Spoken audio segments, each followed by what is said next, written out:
Assalamu alaikum wa rahmatullah, and peace be upon you all, and welcome to a new Finding Truth podcast. And today I have with me Dr. Hugh Ross himself. Dr. Hugh, how are you doing? Doing well, thank you. Okay, so let's first introduce Hugh to you. I'll give him a very brief introduction that is probably unfair to his background, but so be it. Okay, so Dr. Hugh Ross is a PhD in astronomy from the University of Toronto, and he was a research fellow at CalTech. He is an astrophysicist and is the founder and president of Reasons to Believe, an organization that researches and communicates how discoveries about nature harmonize with the words of the Bible. His books include Weathering Climate Change, The Creator and the Cosmos, quite relevant to what we're doing today, and Improbable Planet, also quite relevant to what we're doing today. So, Hugh, how are you doing today? Doing great. Thank you for inviting me. Okay, so astronomy and cosmology has always been a topic that enriched the imagination of human beings. So somebody would look to the stars, like the image behind me, and ponder what are those stars, what are those lights in the stars. And then when people started having devices to look at them, and they recognize that some of them are not like the same like the others, and then they start recognizing that some of them are actually the same like the others but quite far away, and then discovering that these are not only stars but even galaxies, and then questions started to surface. In your opinion, let's start by this. How is cosmology relevant in general to the topic of existence of God? And because, of course, you've authored a complete book about the cosmos and God. Why are those two topics related, in your opinion? It was fun for me just listening to you give this introduction because you basically described my childhood. I Oh, was really? 7 years of age and I wanted to know if the stars were hot. My parents told me to go to the library. I came home with 5 books on astronomy and physics, told my parents why the stars were hot. Then I wanted to know about galaxies. I've been studying astronomy since I was 7, and I think you quite accurately stated it. Every human being is fascinated by the stars in the heavens above us. I think what's unfortunate in the 21st century is we look up at the night sky, most of us can't see more than a few dozen stars because there's just so much light pollution today. It's not Yeah. like in the days of Abraham when you could see 15,000 stars with the naked eye. You could look out and see the Milky Way, kind of like what you see in your background. Now we Ah, need powerful telescopes. Now we need to go into outer space to get a really clear image of that. But what happened to me when I was growing up is that was an era when there was a lot of speculation. Are we living in a steady state universe, a hesitating universe, an oscillating universe, a Big Bang universe? But by the time I was 16, it became quite clear that the observational evidence was heavily favoring Big Bang cosmology. And if it's Big Bang, the universe has a beginning. If the mm-hmm. universe has a beginning, there must be a cosmic beginner. And I had the good fortune of studying the Bible in my early years at the same time that physicists in Britain and South Africa were developing the first of the space-time theorems. And it's these theorems that tell us that not only does the universe have a beginning, that beginning includes the beginning of all matter, energy, space, and time, which implies there must be a causal agent beyond space, time, matter, and energy that created everything. And that's a good dictionary definition for the God that you see in Judaism, Islam, and Christianity. It's a God beyond space, time, matter, and energy. And so this has great theological significance. I mean, it's not the oscillating universe created by multiple gods that you see in Hinduism and Buddhism. This is really the universe that speaks of a monotheistic creator. Wow. So I'm glad I gave an introduction that resonated with you. So Thank you. it's actually fascinating that you have lived the may God give you long life, longer life, inshallah, that you have lived the stages of this human development. Um, so let's roll back and start at that point. At a point, there was the static stroke eternal model of the universe, right? And then you mentioned there was the question whether this is the case or actually we cannot just keep going back infinitely in the past. There would be a point where the universe starts. And first question to you is when scientists when brilliant scientists like Albert Einstein, for example, in his equations, for example, um, chose a cosmological constant that is advocating a static and eternal model. Was that because there were evidence for this, or it was a sort of a philosophical standpoint? And how was the controversy at that time? How many people were saying, how many scientists were saying this is an eternal universe or oscillating or whatever? And how many were really advocating a past finite universe? Well, it goes back to Isaac Newton. Isaac Hmm. Newton came up with the equations of motion, Newtonian mechanics. Isaac Newton himself believed that the universe had a beginning. He was a devout Christian. However, future physicists said, hey, if we have the universe governed by Newtonian mechanics, the only way we can keep it stable is to make it infinitely large and infinitely old. And so that was the predominant view amongst physicists in the 19th and early part of the 20th century. It was Einstein's theory of general relativity that basically, I mean, he basically came up with two equations. If you solve those two equations, the universe has a beginning.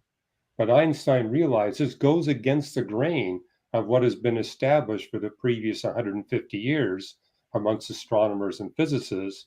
So he said, well, I can adjust my equation by putting in another factor, which basically eliminates the expansion of the universe and keeps the universe eternal. But it's when he came to CalTech and got introduced to Edwin Hubble, and Hubble had him look through the telescope on top of Mount Wilson, and that's when Einstein said, I was wrong. The universe really is expanding. The universe really does have a beginning. And he said, you know, that was the biggest blunder in my scientific career, was introducing that factor. What I find ironic is that astronomers today have reintroduced Einstein's cosmological constant, but with a different value and a different sign that actually makes the universe expand more rapidly than it would if that constant wasn't there. And so, with the discovery of dark energy, we now know that Einstein's blunder was actually a great insight. It's just that he had the wrong value and the wrong sign. So when you correct all that, you actually get the universe expanding faster. And incidentally, yeah, go ahead. Yeah, actually, I was just thinking of that because plenty of the controversy today in the, let's say, science stroke faith discourse, um, in many cases goes like this. Science, and they would just, like put it in capital letters or something, or scientists who are like being, deified one way or the other, think like this, okay? And then there are the other scientists also sometimes, like Isaac Newton, who was a Christian. And okay, for example, the Bible and the Quran says that at a point of time, God started all of this. So they're starting from a background where the universe has a start. Um, so the intriguing part of the story is at the end, people who are anchored or who are grounded in faith from a source that is outside of this universe eventually turned out correct. And eventually, um, the other 150 years of legacy that made Einstein skew his formula by plugging in his cosmological constant to compensate for the universe and make it static, turns out to be a philosophical standpoint. So, what does this, in your opinion, say about the benefit of a scientist being grounded in faith versus the benefit of a scientist being grounded in nothing but his own um, imagination? And is it really bad for a scientist to have faith? Because it seems like a kind of smear for scientists today, that you cannot have any philosophical standpoint other than from human imagination. If it's coming from your religious background, we don't want it. We want it out of the room. How, since this is part of your life story, how what are the ideas or what are the thoughts that come to your mind when I'm saying this? Well, you made a comment earlier that I'm older than you. I actually got to personally experience this Yeah. transformation in cosmology and got to engage a lot of the principles there. And I can tell you this, they all had faith. Some had faith in God, some had faith that there was no God, but they were clear in expressing their faith. I mean, Yeah. you've got the British cosmologist Arthur Eddington saying, we got to get rid of this Big Bang. It's philosophically repugnant. It actually Wow. forces you to believe in a God, and that we don't want to do that. You had the same response from Fred Hoyle saying, we have to get rid of this beginning. It's philosophically unacceptable. And I remember I took a short course from, gee, I'm trying to think of his name right now. Yeah, Burbage, Jeffrey Burbage, a famous cosmologist. And all of his life, he was opposed to Big Bang cosmology. And, but there came a time in the 1970s when they discovered the radiation left over from the cosmic background radiation, a big major prediction of Big Bang cosmology. And I remember him saying to the London Times, this is awful. All of my peers in astronomy and physics are rushing up to join the First Church of Christ of the Big Bang. And I quoted him, and he called me on the phone and said, I think you're misinterpreting me. And I said, well, look, I took this course from you. You invited me to speak to your astronomy department. This is actually what I said. So I was very clear in citing that you were a committed atheist. So I said, I didn't misrepresent you. And he said, thank you. And I said, going to have your permission to quote you. And he says, by all means. So I did quote him. But there came a point by about 1999 where even the atheists within the community of astronomers said, the evidence is now overwhelming. It is a Big Bang universe. I mean, what's happening now is that people who don't want to accept God as a creator are saying, well, maybe there was a previous universe that was contracting that led to an expanding universe. But Roger Penrose at Cambridge University wrote years ago saying, well, that's interesting speculation, but there's no way you can join the geometry of a past contracting universe to the geometry of a currently expanding universe. It's the same argument we use for why wormholes can't possibly exist. It's an interesting mathematical conception. It's mathematically consistent, but it's physically impossible in the sense that you'd have to join the singularity of this past universe to the singularity of a present universe. They have to perfectly touch, they have to be stable. And the probability for them perfectly touching is zero, the probability for them being stable is zero. So mathematically conceivable, but a physical impossibility, which means the universe has only one beginning. It's not the multiple beginnings that you see in Hinduism. It's the single beginning that you see in Judaism, Islam, and Christianity. So if I ask you this, like a couple of years ago, I tried to put together a very simple video for my audience to explain something to them. So if let's say if we start by a universe that is contracting, and the whole that complete universe, now there will be a problem. Where did it come from? Because if it's starting big and contracting, then it actually raises a more difficult philosophical question than a universe that starts small and expands. So it's completely absurd. But let's consider that this happens. We have that universe that was contracting and then it goes into a singularity. Wouldn't that be by definition the biggest black hole ever?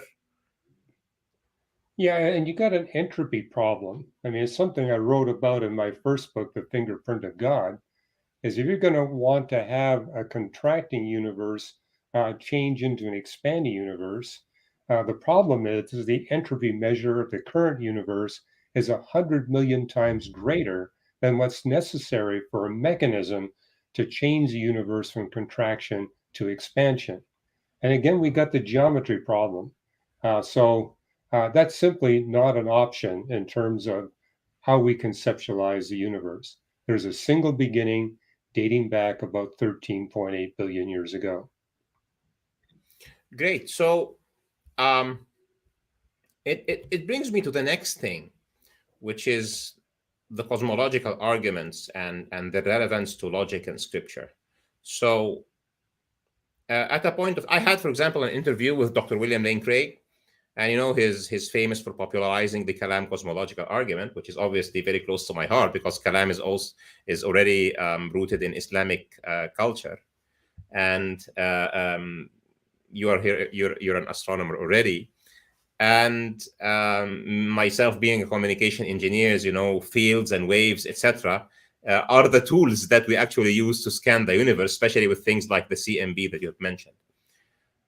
So now, those cosmological arguments, for example, the early people of Kalam in the Islamic civilization, or Dr. Craig was doing, who started this actually, I think, by the 70s.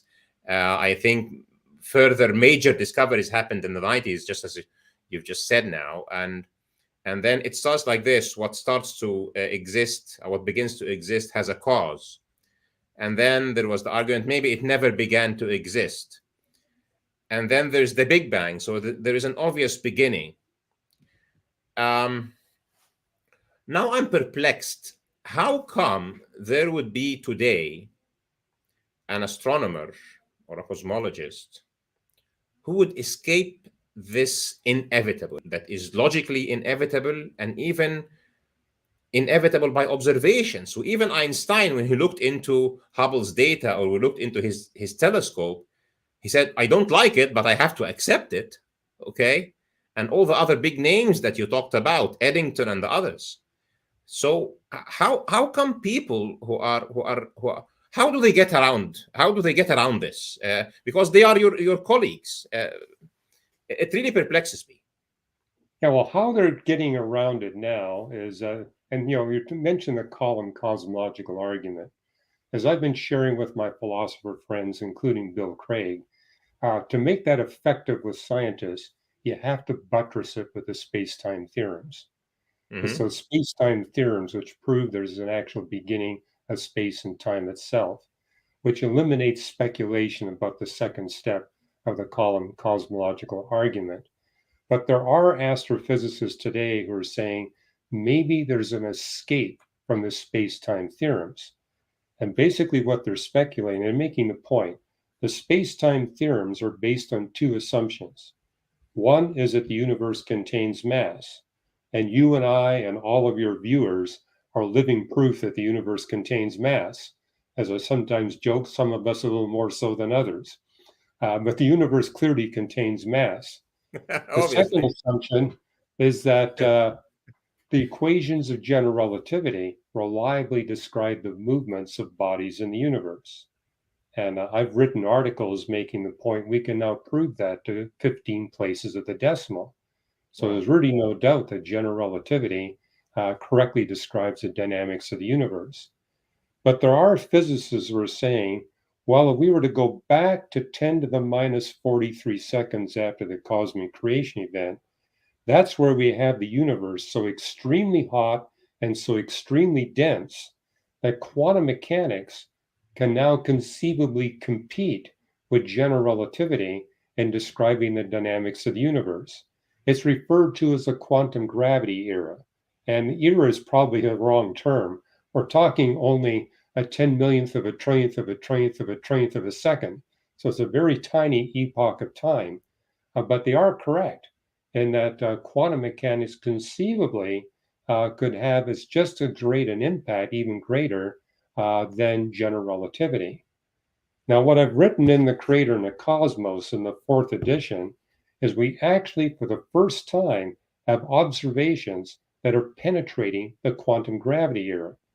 Because what the only way you can escape the space-time theorems is to speculate in the quantum gravity era, the quantum space-time fluctuations are so very large that the space-time theorems could conceivably fail.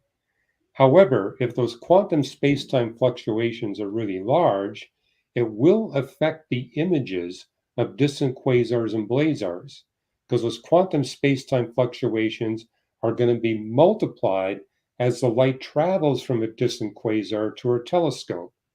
And the multiplication factor is greater for the shorter wavelengths light.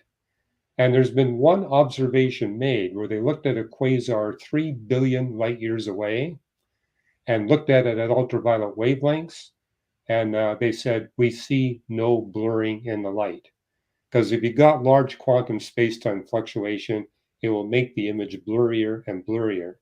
But we see no evidence for blurring at all, which tells us that quantum space-time fluctuations are not large and that eliminated two whole families of speculations designed to avoid the space-time theorem conclusions. Now, Wow.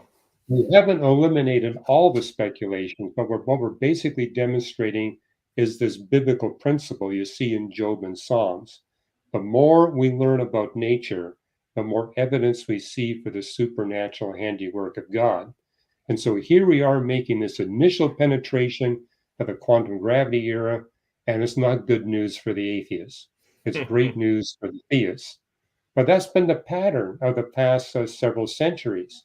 The more we learn about the universe, the stronger case we get for a God beyond space and time creating everything. The trend has always gone in the direction of theism. It's never gone against theism. Wow. And those observations about the quasars, do they what models do they leave for further explanation now?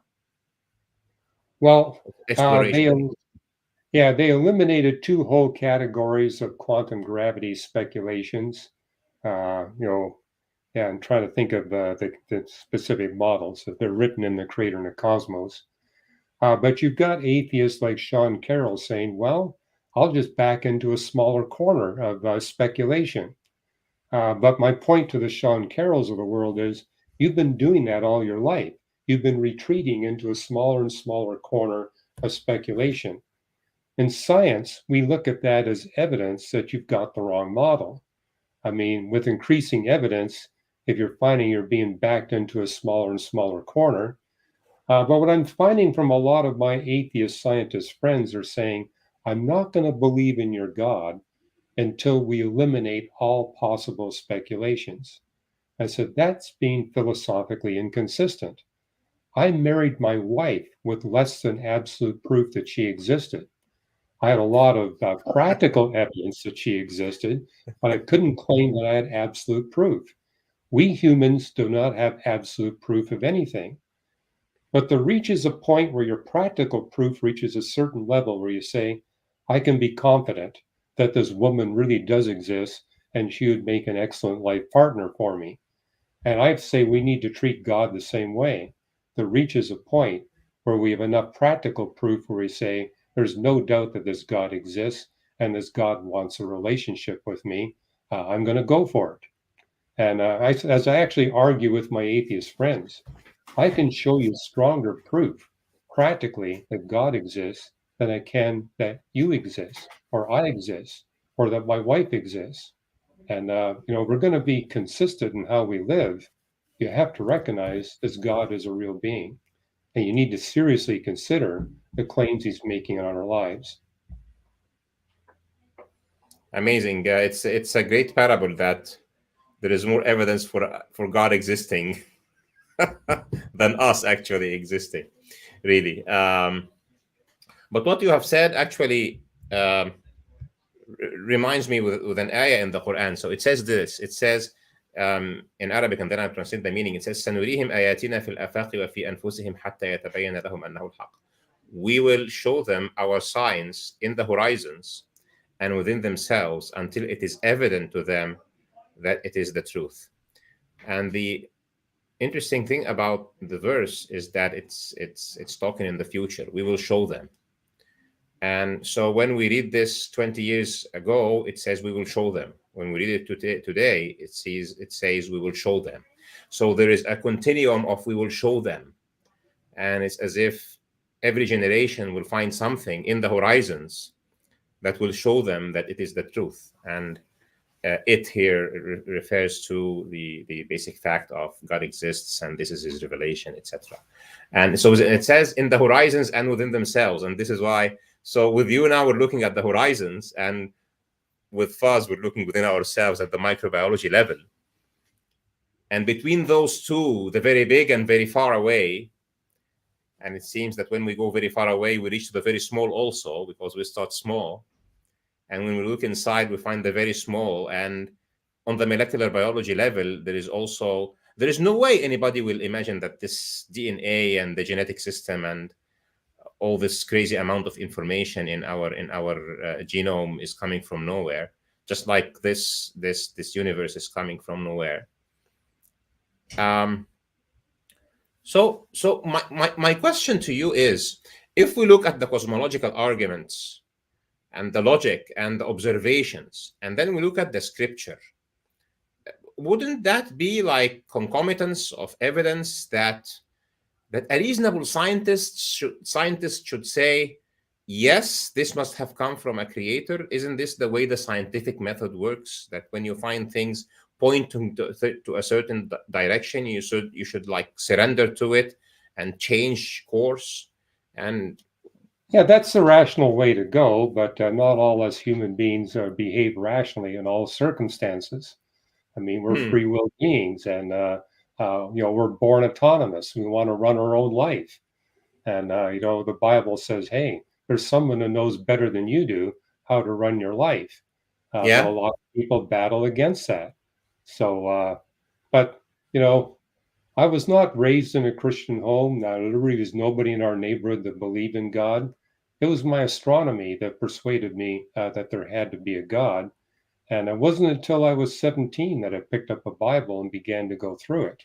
I was given a Gideon Bible in my public school. But what caught my attention as a young astronomer is that thousands of years ago, the Bible taught 4 key elements of Big Bang cosmology, long before any astronomers even had a hint that this was the case. I mean, for example, it talks about how there's a beginning to space and time. It took us actually to our second question, which is the Big Bang theory and the relation to revelation. So let's start by, this is the first time I hear the number 40 pieces of it. So let's hear them. Well, first of all, I mean, right at the very first verse of the Bible, the universe has a beginning. But there's multiple places in the Bible where it expands on that beginning, both the Old Testament and New Testament. I mean, you got in Hebrews 11, the universe that we can detect did not come from that which we can detect, and we can detect matter, energy, space, and time. There are passages that speak about God beginning his works of redemption before he created anything at all, which makes the point that there's an actual beginning based on the space-time theorems to space and time. And then there are multiple passages in Jeremiah, Genesis, and Romans that tells us the laws of physics do not change. You got that famous passage in Jeremiah 33, where God says to the Jews, "You change your mind all the time, but I'm immutable. I'm a God that never changes. As proof, look to the laws that govern the heavens and the earth, As they don't change, I don't change. And then you've got both Romans in the New Testament and you've got Ecclesiastes speaking about this pervasive law of decay. How one of the laws that governs the universe is this law of decay, what you and I would call the second law of thermodynamics or the law of entropy. And we Entropy, yeah. see that everywhere in the universe. On the smallest scales to the biggest scales, it's governed by this entropy. And then you've got 11 passages in the Old Testament that talks about the universe expanding. And what's interesting is that these 11 texts put the Hebrew verb natah, which means expansion, in all three Hebrew verb forms, which means these are not metaphors. They're not figures of speech. It's literally speaking about an ongoing continual expansion of the universe. Both of us have been exposed to physics. You know that if you have constant laws of physics with a pervasive law of decay, where you've got an expanding universe, that means the universe must get colder and colder in a highly predictable way. So, like in this book, The Creator and the Cosmos, I show you the biblically predicted cooling curve for the universe, how it's going to cool from the beginning, where you're going to have the origin of space and time, and how the universe gets colder and colder as it expands.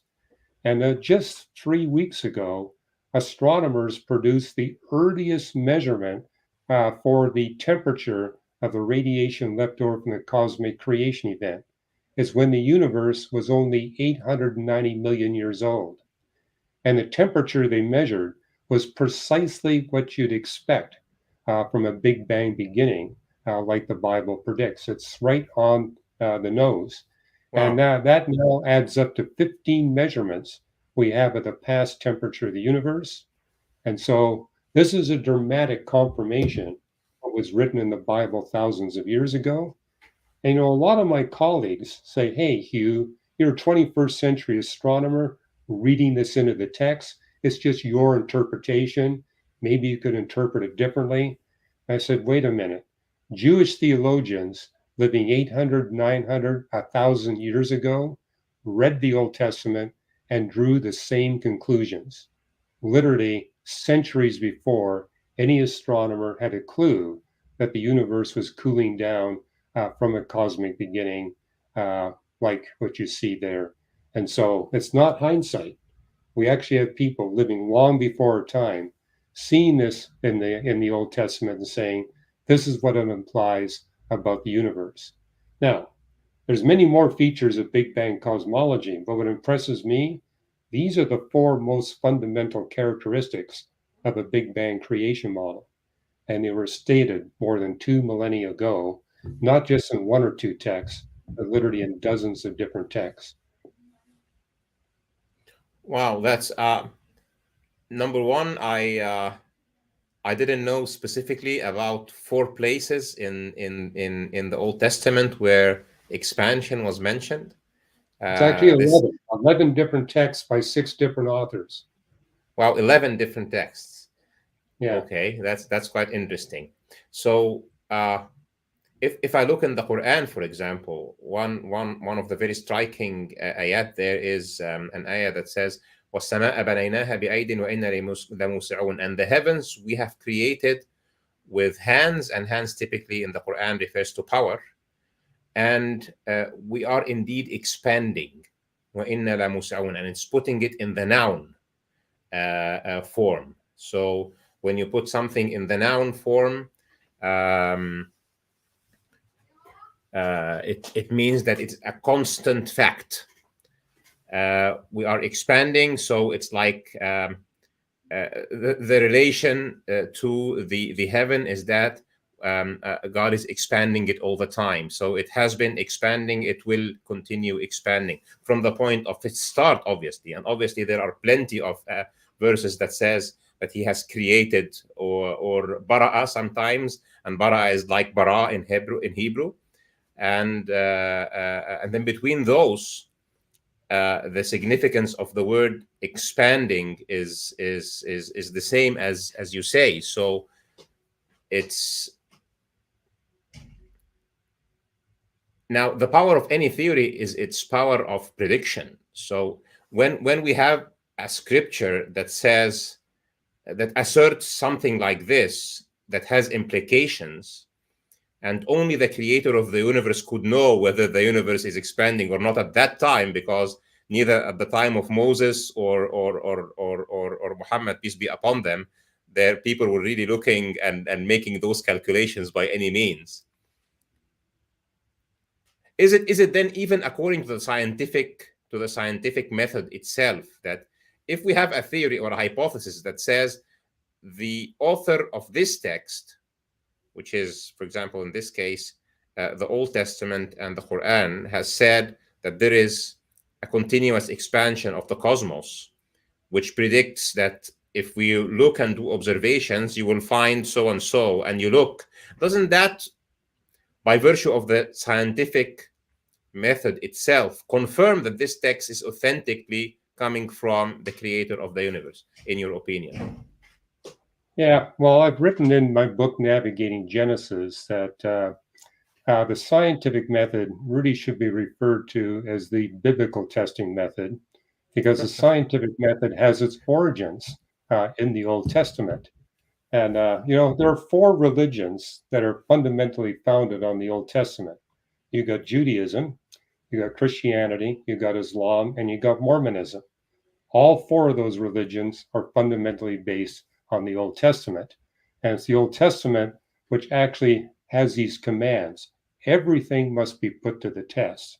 And that's explicitly stated in the New Testament as well, where Paul says, test everything, hold fast to that which is good and true. But in the Old Testament, you actually see that it step by step shows you how to put everything to the test. You especially see that in the opening creation text in Genesis 1, where it follows this scientific method. I was educated in the public school system in Canada. I got taught the scientific method in grade 1, grade 2. I got it all 12 years. And so that was drilled into me, the scientific method. I didn't pick up a Bible until I was 17, but immediately I saw the scientific method. And then years later, I read the 28-volume set on the scientific method put out by the Scottish Academic Press, which documents that the scientific method has its origin in the Old Testament and in Reformation theology. And the Reformation is that period of Christianity when lay people were encouraged to read the Bible for themselves. And the scientists amongst those lay people saw this method. And so it's no accident that the scientific revolution exploded out of Reformation Europe. And so as I speak to theologians, I say, we need to follow this scientific method in our theological research. With scientists, we need to follow this method. But sometimes I call it the biblical testing method, because that's where it really came from, which tells me that theologians and scientists are really on the same page. We're using the same principles to do our research.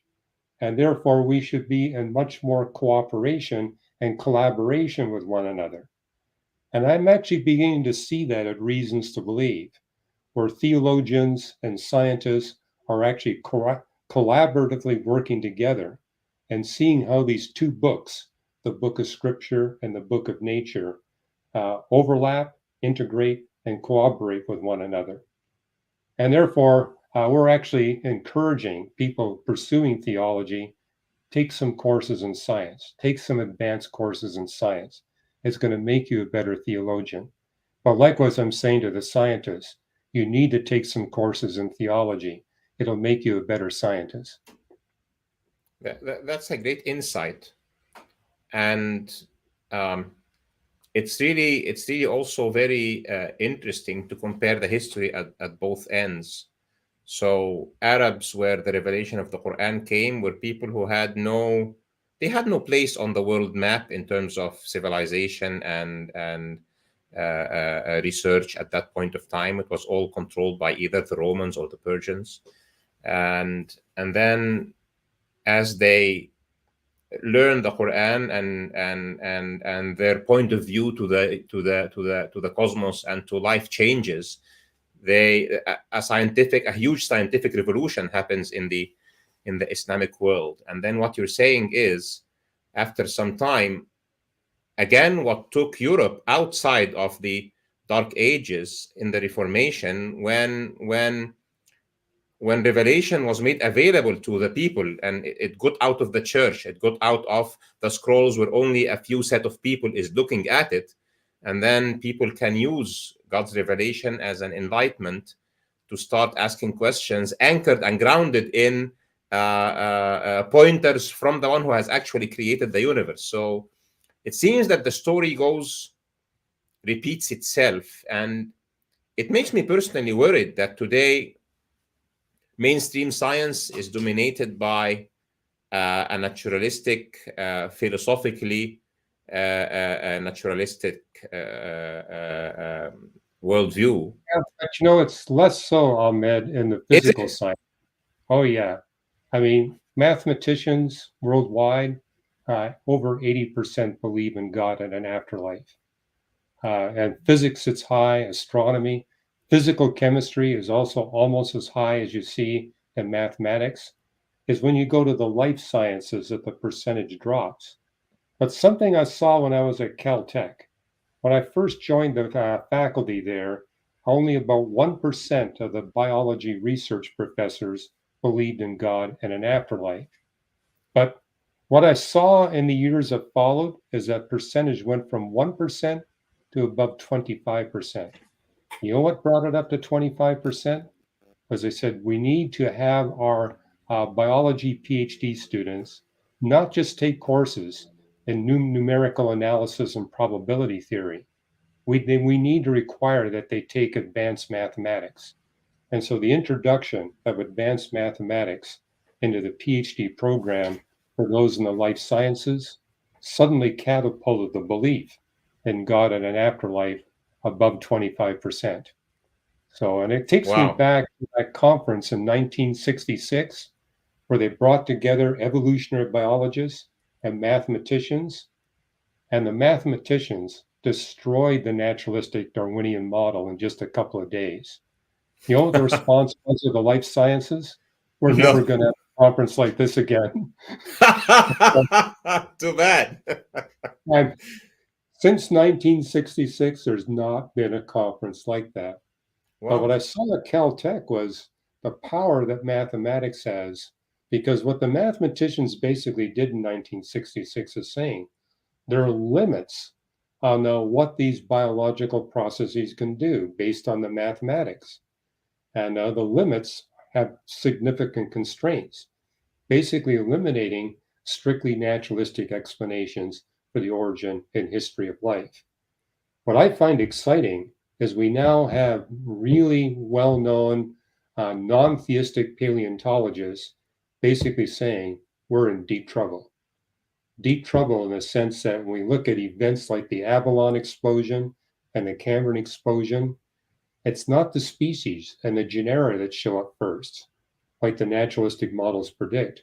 What we see first are the phyla and the classes, and much later you see the differentiation of families and genera and species.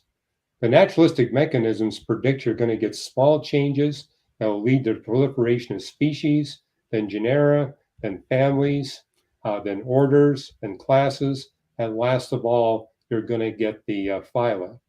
When we actually look at the fossil record, it's the exact opposite. It's the opposite. And typically in science, when the evidence is not going in your favor, you say, I think we got the wrong model. We need to look at an alternate model. Again, it exhibits that biblical principle. The more we learn about nature, the stronger case we get for the supernatural handiwork of God. And also makes the point that we need to do interdisciplinary work.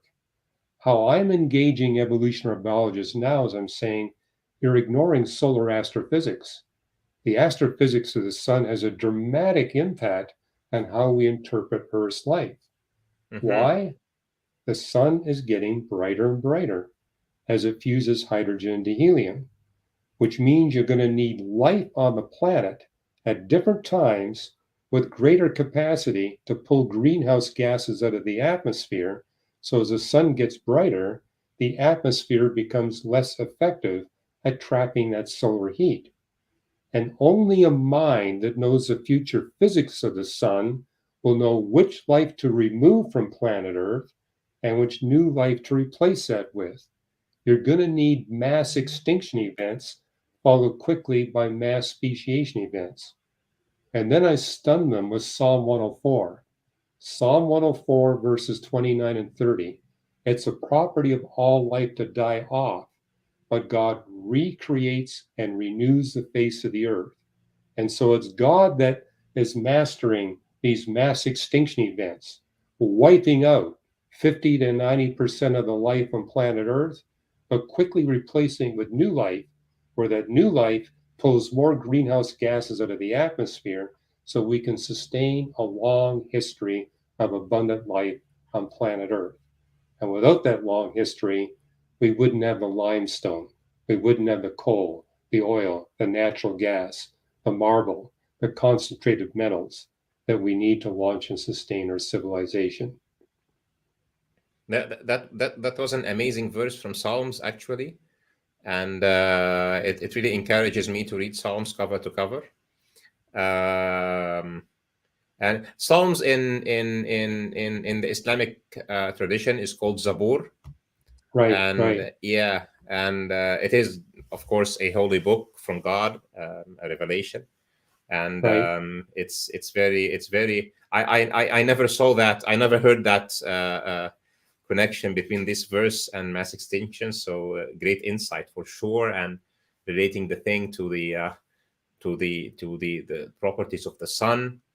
And back to what you were saying about mathematics, actually, as an engineer, and this question of evolution and what happens in biology, and evolutionists being primarily atheists, and all the propaganda and media pushing it, really pissed me off, because typically as engineers, and especially communication engineers, it's very heavy on math.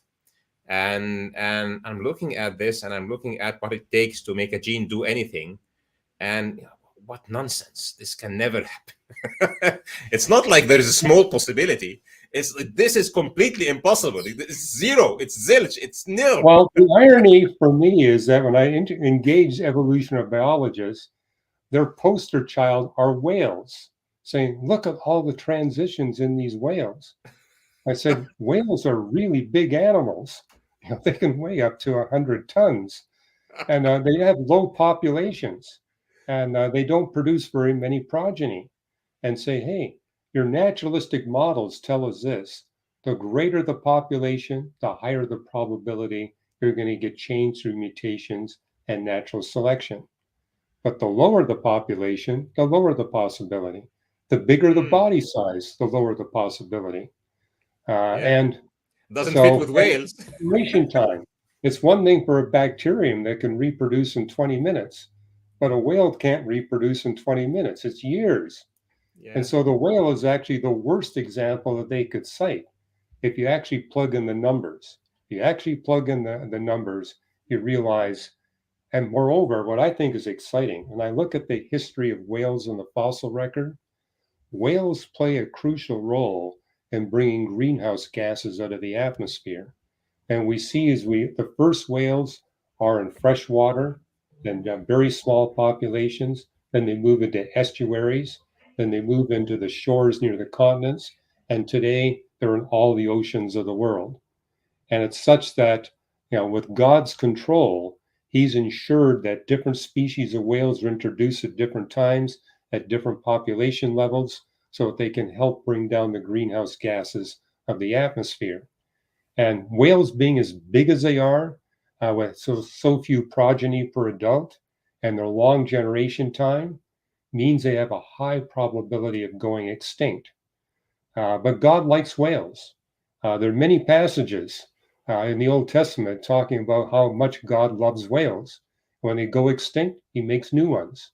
But the new ones He creates are just the kinds of whales you need to compensate for the brightening of the sun. So, yes, I do agree there's all these transitions in the fossil record, but it's not naturalism that's responsible for all those different species of whales we see.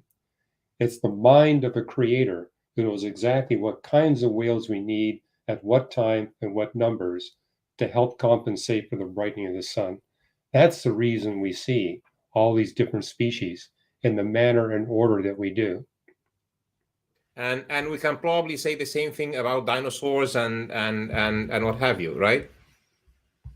Well, what you see, I mean, I'm glad you mentioned Psalm 104. It's a beautiful creation psalm, basically showing us how much God enjoys creating and filling Earth with great diversity and great biomass. But there are times in Earth's past history when the continents were covered by these shallow seas. And with shallow seas, the Creator can now make really big land animals. Because of the laws of physics, the largest land animal you can have without water buoyancy support is the size of an elephant. I mean, Mm-hmm. I always laugh watching those Jurassic Park movies because you got these Mm. huge dinosaurs running after jeeps at 45 miles an hour. Given the Yeah. law of gravity, an animal that's, Wouldn't that break their bones? oh yeah, one little Yeah. trip and they're done.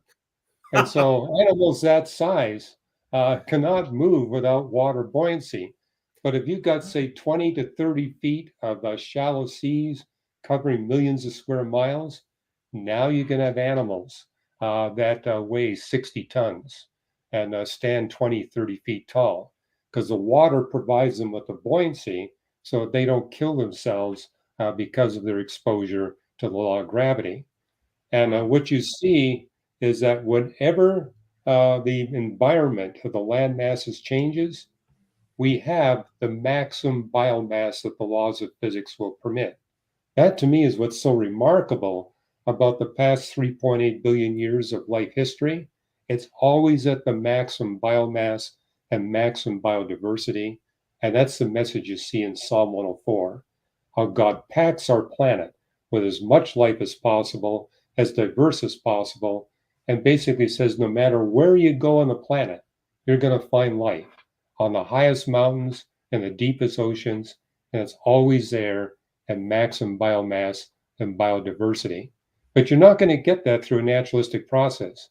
That only is possible if you've got a supernatural creator controlling and creating everything all the way through. So now it makes sense that the largest animals on the face of the earth actually live in the sea, like blue whales, for example. So Right, this kind right, of huge mass cannot be roaming the dry land. Right, right, right. Yeah. Even right. You even need that water support. yeah, even when a whale dies and it's washed offshore and this huge biomass is sitting there, after some time it actually explodes. Due Yeah, to the bones will break and all that. So yeah. So very interesting insights actually.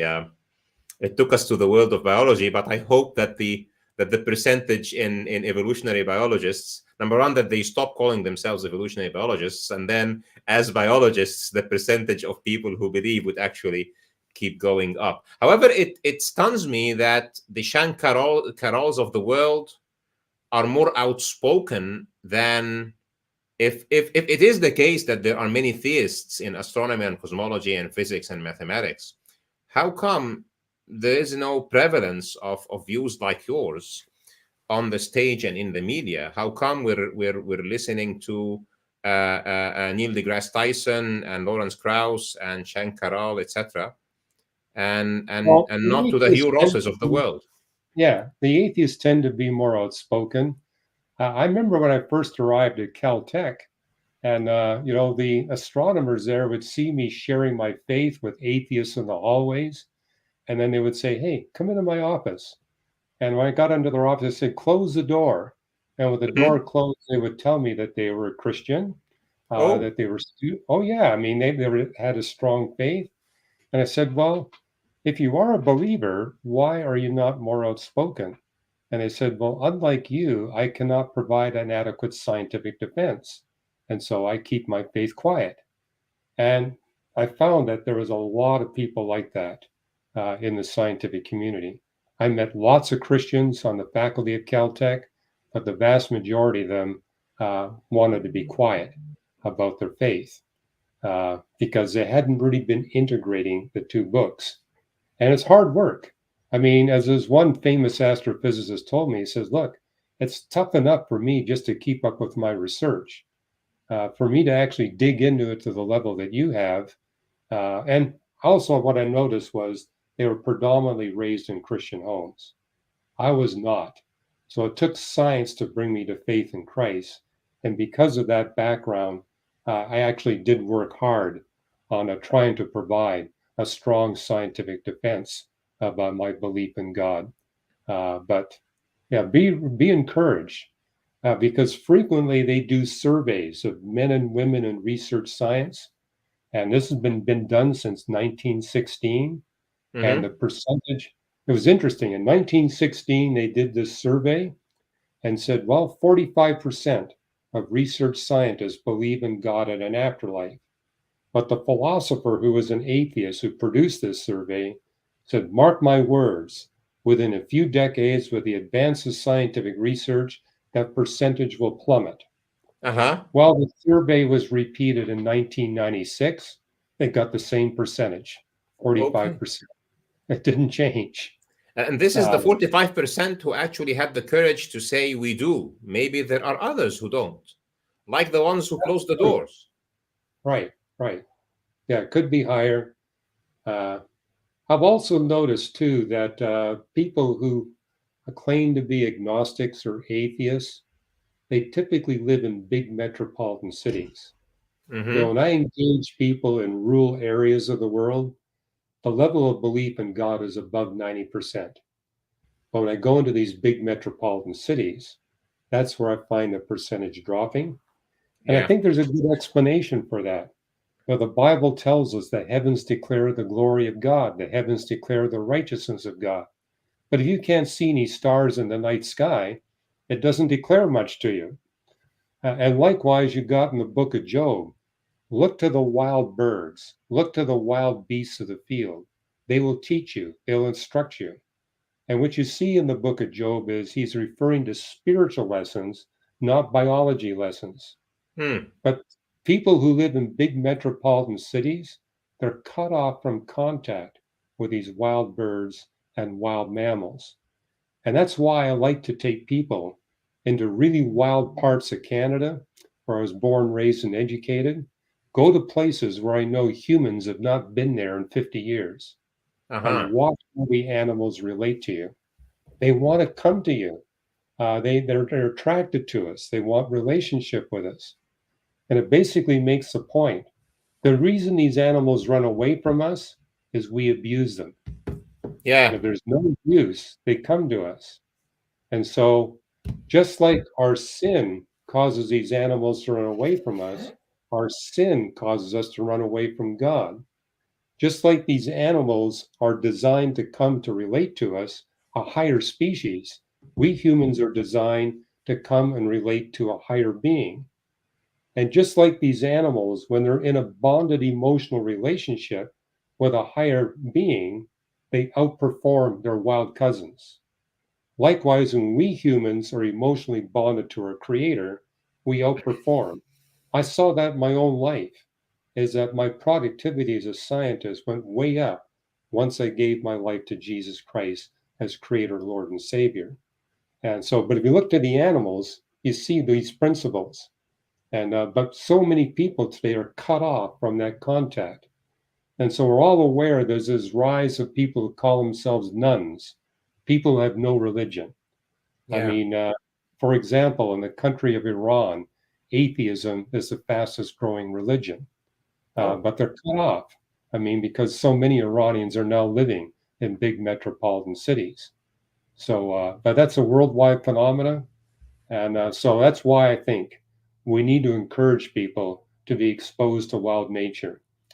Get out of the city once in a while. I actually did that with my CalTech colleagues. I'd Mm-hmm. say, come with me. Let's go into the high Sierra Mountains and let's camp there for a couple of days. And when I would do that, I discovered just how spiritually open they were. opposed to how closed they were in the hallways of CalTech. This actually makes two ideas come to my mind. The first thing is the story of Babylon, the first metropolis, maybe, in Right. the biblical history. So I always wondered why, but while you're speaking, maybe it screened them from seeing the obvious. Maybe it was enough. It was enough for Babylon, and people needed to go back to nature, and this city had to go. Maybe the Tower of Babel or the Tower of Babylon is like skyscrapers that is a landmark of arrogance of humanity, and it's not the problem with the building. It is its psychological effect on the human being, maybe. Um, the second Well, thing that, yeah, go ahead. I mean, we're worshiping man's creation rather than God's creation. But like if you live in Manhattan, all you see is man's creation. It's concrete and glass and steel everywhere you go. Yeah. And that's becoming a common phenomena around the world. And I've actually been in some big metropolitan cities where on a clear night you can't see a single star. The air pollution is so bad and the light pollution so extreme, you don't see a single star. In fact, one of our employees had an exchange student from Shanghai living with him. And they were out in his backyard, and she said, "What's that thing in the sky?" And he said, "That's the moon." She had never seen the moon low on the horizon. Wow. She was just shocked. What's that thing out there? Wow. But where she was raised, you can't see the moon unless it's directly overhead. It's as bad as that. Yeah, it's as bad as that in some places of the world. And then the second idea that came to mind is the relation between mountains and prophethood when you were talking. So in the Mosaic tradition, for example, so Moses goes to a mountain and stays there. In the Quran, he stays there for 40 days and then he receives the Torah. And Prophet Muhammad goes to a mountain where he was, he would spend nights and nights there until he receives the revelation of the Quran. So um, getting away from Mecca in his case, which was the metropolis of Arabia, and Moses getting away of all the fuss of the Israelites and wanting to be alone and talk to God. So it seems that your advice is definitely very important for people who live in metropolises to free themselves from the the skyline that has only skyscrapers on it. Yeah, once in a while. I mean, Yeah. typically you get a couple of weeks vacation, you get outside the city and actually see the world that God had created, see it in its pristine form. Unfortunately, it's now becoming more challenging to find places like that in the world. It typically, I mean, for example, my wife and I take these kinds of vacations, but we have to spend money to be dropped by a helicopter because we're going to places where there's no roads, Ah, there's no way in except to be helicoptered in. So, whereas back in Abraham's day, he didn't have to use a helicopter. There were places everywhere you could go where you could have that kind of experience. absolutely. So talking about going to places where nobody has gone. By the way, for the audience, we'll have some questions and answers at the end. So keep writing your questions, and I'll ask you at the end about them. Looking deep into space, the CMB or the cosmic microwave background radiation has given some insights, definitely to you as an astronomer, and um, it also, to me as a communications engineer, this is the last light that we can see. And since nothing is faster than light, at least we would like to think so, then it means that we cannot see beyond that point in the history of the universe. My question to you is, what are the insights that you, beyond that or including that you get from the CMB? We can start by what the CMB is. I would rather that you would explain it than me. And then what does it say about the extent of human knowledge? And should we be so arrogant to try to even plug some mathematical models and some quantum gravity models to try to escape the inevitable, or we should rather yield? So let's start by what is the CMB, what it means, and then we will take it further. Yeah, it's basically the radiation left over from the cosmic creation event. And as the universe expands, that radiation gets colder and colder. And presently it measures to be 2.75 degrees above absolute zero. And we've actually got that measured now to 6 places of the decimal. And then you can look at galaxies that are far away. And there's certain spectral lines in the interstellar medium within that galaxy that are sensitive to the temperature of the cosmic microwave background radiation. And Mm-hmm. so we can look at those spectral lines and determine the temperature of the radiation left over from the cosmic creation event at that look back time. So we can look at a galaxy 3 billion light years away, find these spectral lines, and measure that temperature and compare that temperature with what the Big Bang creation model would predict. And that's been done at 15 different look back distances. In fact, I've got an article on our website that I just finished writing, which talks about the very latest measurements that have done that. But all the measurements are precisely along the curve, cooling curve, that the Big Bang model would predict. So this is the most direct observational evidence we have that the universe has a Big Bang creation beginning. But what really impressed me is that we humans happen to be here at the optimal time to do astronomical research. So, for Wow. How is example, that so? well, how's that so? Like, we can now look at the cosmic microwave background radiation and look at its polarization. The polarization gives us a picture of what the universe was like when it was 100 billionth of a trillionth of a trillionth of a second old.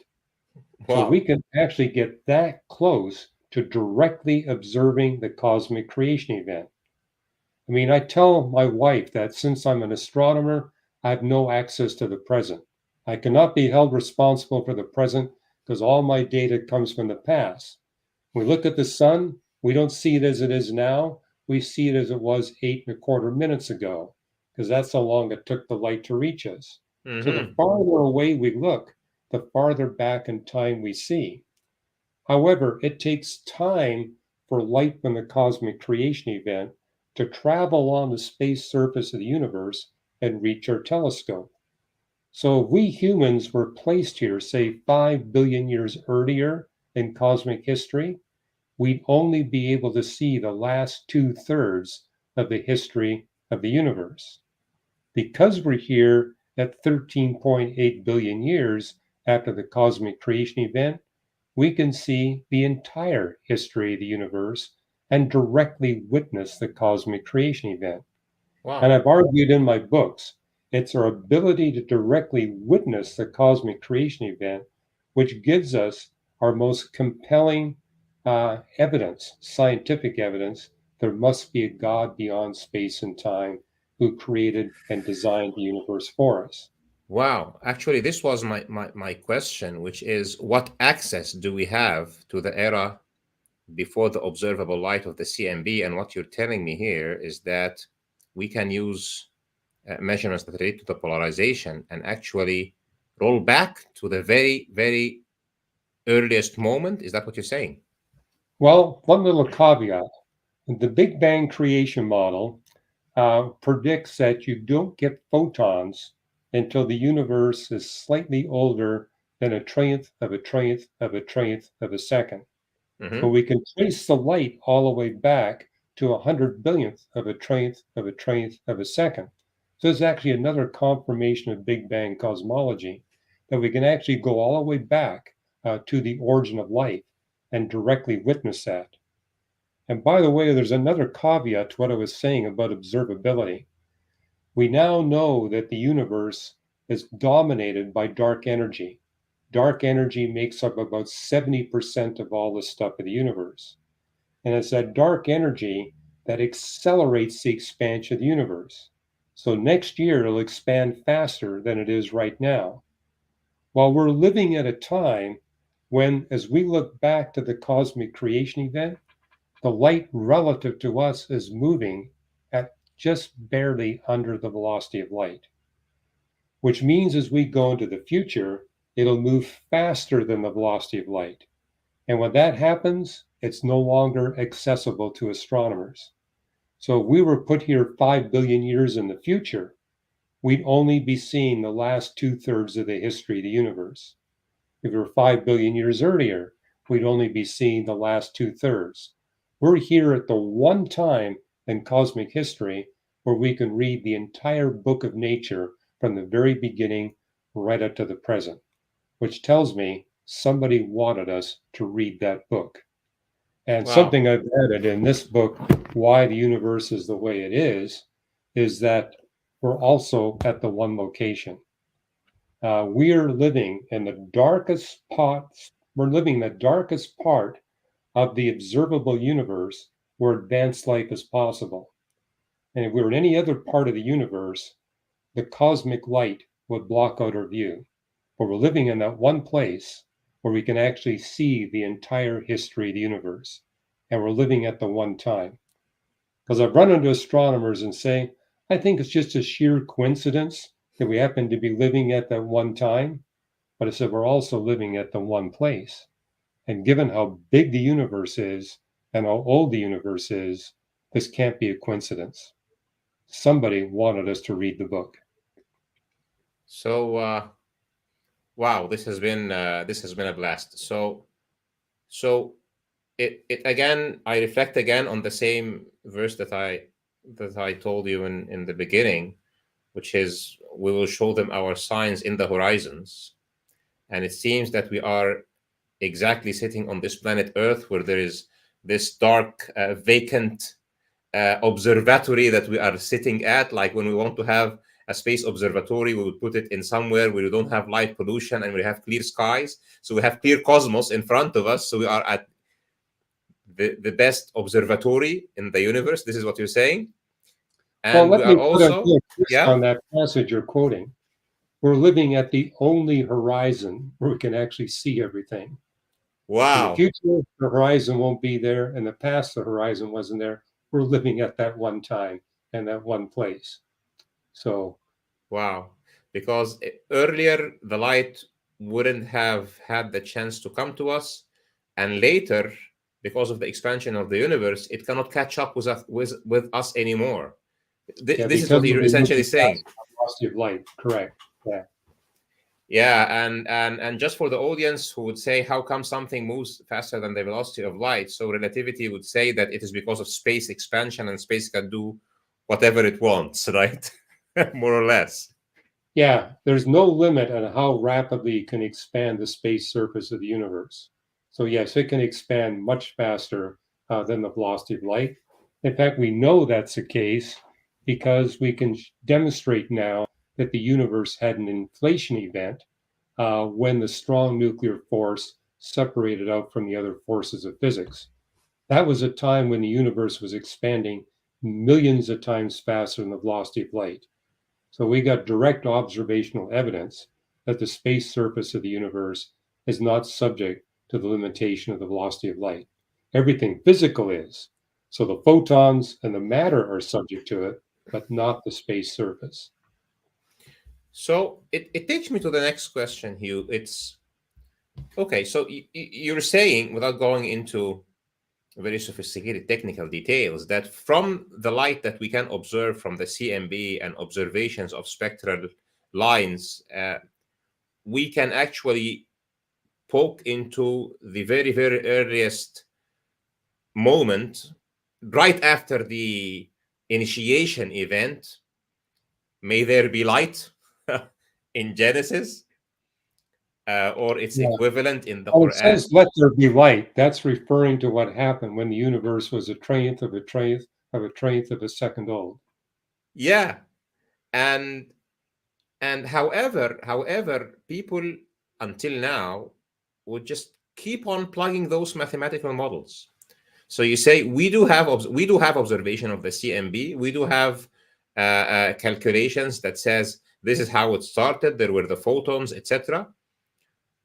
But for example, Sir Roger Penrose, for example, would put this mathematical model that maybe it is, it expands too much until it's completely diluted, and then it forgets how big it is, and then because there is no reference frame, and then the very big becomes the very small, and you got it, one more Big Bang. So it's Well, it was the same Roger Penrose said, keep in mind he's a mathematical physicist. yeah. And so he speculates about a lot of things he knows have no rationality. I mean, that's what mathematical physicists are paid to do.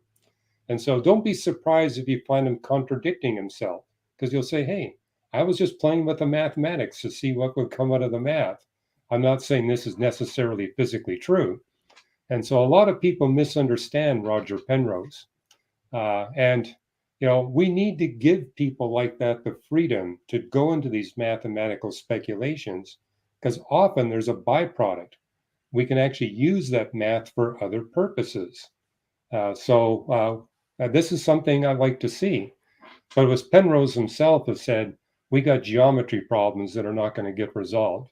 So, it's nice mathematics, but we know it's not physically realistic.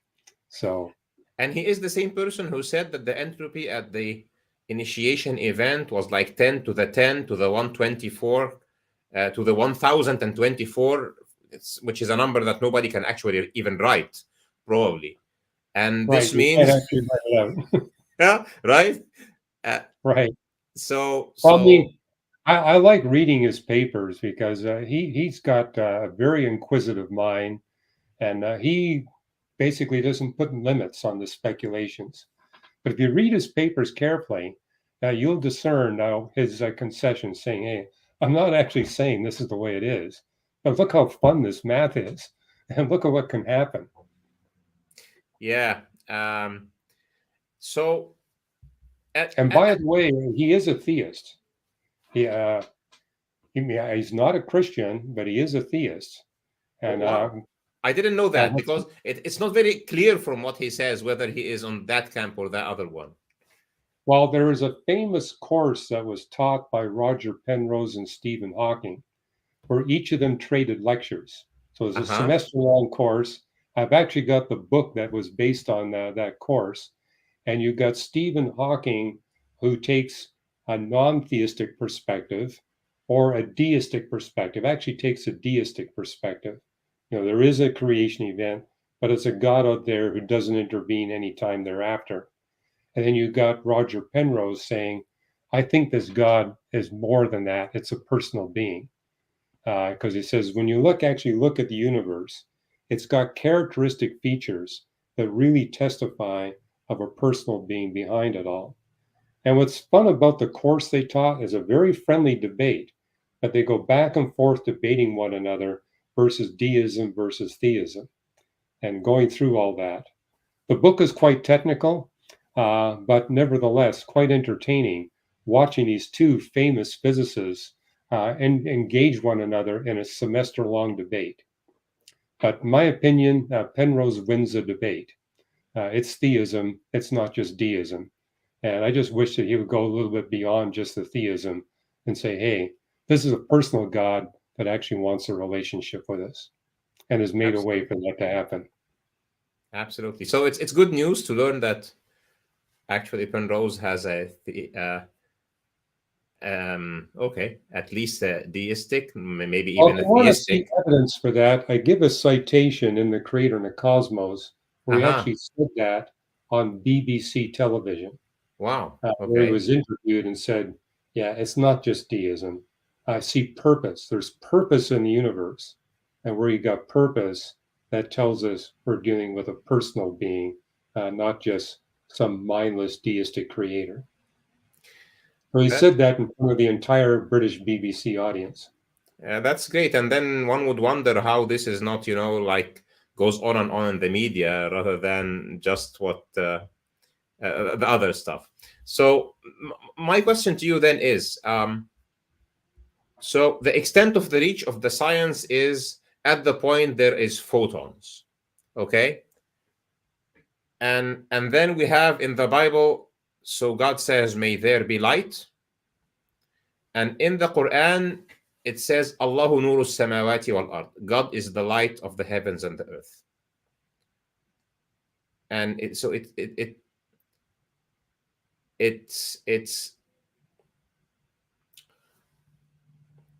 this is the extent of the reach of science. And this is what scripture says. What does that again say about faith?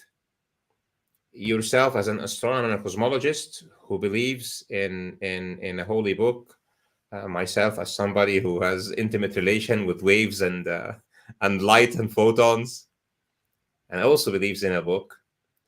This includes your book, as a Muslim, of course. And then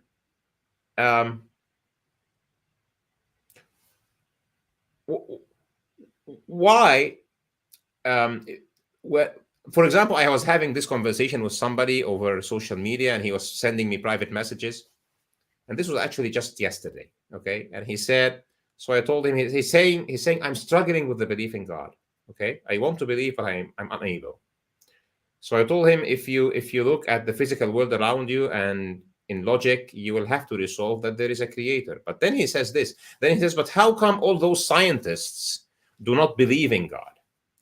So I actually told him what you said. I told him there are scientists that are atheists and there are scientists that are theists. You will find those who are theists believing in God, and those who are not don't. So it's a matter that is actually disconnected from science. It's because of their philosophical standpoint.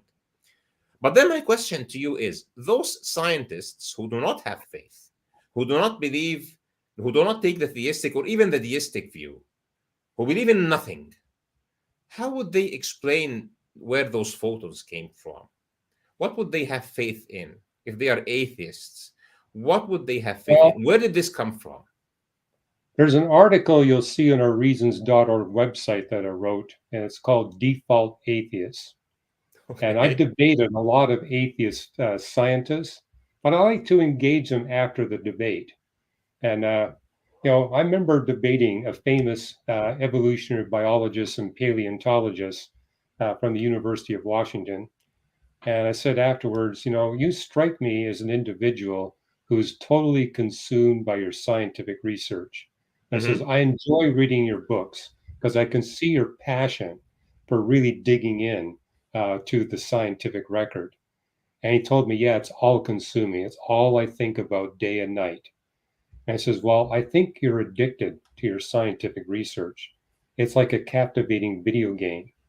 It's so fascinating that it consumes all of your passion to such a degree that you never give any time for the most important issues of life. He says, what do you mean? I said, what's the last time you thought about death or the fact that one day you're going to die and what kind of legacy you're going to leave to your family and to your friends? He says, you're right. I never think about those things. I said, well, that's the principle of the Sabbath, taking time out of your busy work to focus on the most important issues of life. But my experience is there are so many scientists, especially the top scientists, that are so captivated by their scientific research, they never think about these things. I was at an Origin of Life research conference talking to these Origin of Life researchers, and I said, what's your spiritual perspective? And they said, well, I'm a scientist, so I must be an atheist. And I said, no, I think you're a default atheist. You've never really thought very deeply about these issues. And they all agree with me saying, yeah, you're right. I don't think about this stuff. I'm having way too much fun doing my science. So their science is actually distracting them from the most important issues of life. And I found that the majority of scientists who identify themselves as atheists are not true atheists. They're default atheists. They've never really given any time to think about these issues. And I think that's one reason why God blesses us with a short life. When you got a relatively short life here on planet Earth, it really motivates you to say, hey, this isn't going to last forever. And I need to know what's going on here. And, it tells us in the Bible that eternity is written on our hearts. We know that there's more to life than just our life here on Earth. And if you give yourself some time to think about it, it'll actually get your mind thinking, okay, there's got to be a God out there. and that God's got a plan for my life. I need to discover what that plan is. But hey, if you're having too much fun in your research, and I think that's a problem in the 21st century. So many of us are engaged in captivating careers where our work is just a lot of fun. I mean, the joke is that Americans work twice as hard as Europeans. And Hmm. that's mainly because a lot of us really enjoy our jobs. And so we don't just work 8 hours a day, we work 10 or 11 hours a day, and we don't take vacations. So, That's honestly speaking, I find it difficult because it didn't take me, and obviously didn't take you that much, that so early in our lives we took a resolution that this cannot be here by chance and cannot be here by itself and cannot be here from nothing unless somebody who has created it, because design is very obvious.